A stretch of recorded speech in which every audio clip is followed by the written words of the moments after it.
ازيكم يا شباب، عاملين ايه؟ النهارده هنعمل فيديو جديد الويك اند. تعالى نشوف هنعمل ايه. طبعا اول حاجه لازم نعملها بعد ما نصحى نتوضى ونصلي كده لربنا ونتامل في ربنا شويه ونبتدي يومنا بعديها.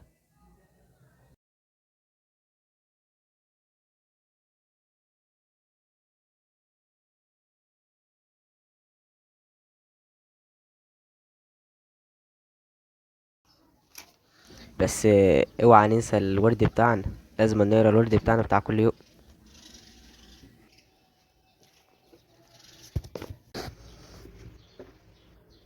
جينا هنا بقى لأهم خطوة، وهي الخطوة اللي بترتب فيها عقلك أو اللي بترتب فيها أفكارك. لازم تكتب المستلزمات اللي مطلوبة منك في اليوم ده عشان تقدر تحقق أكبر إنجاز. لازم ترتب عقلك الأول، بعد كده تخش في مود اليوم.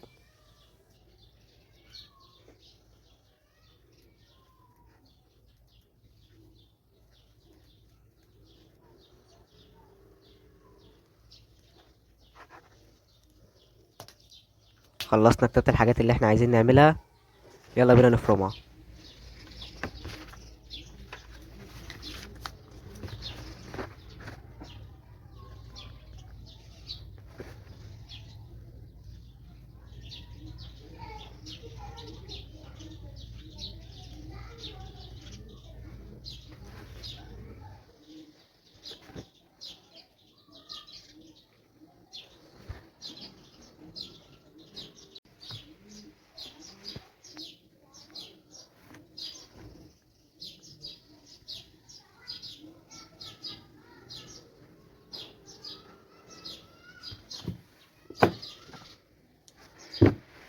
وده منظري وانا طالع من مذاكرة الكيمياء، كانت صعبة جدا.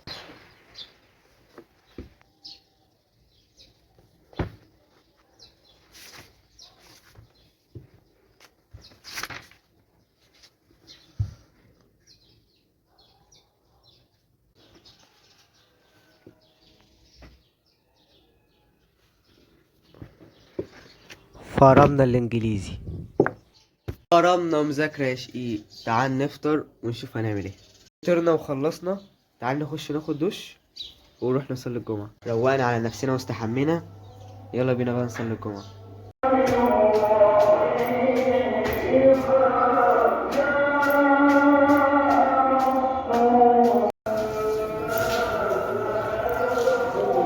الحمد لله خلصنا صلاة، يلا بينا نروح نتغدى.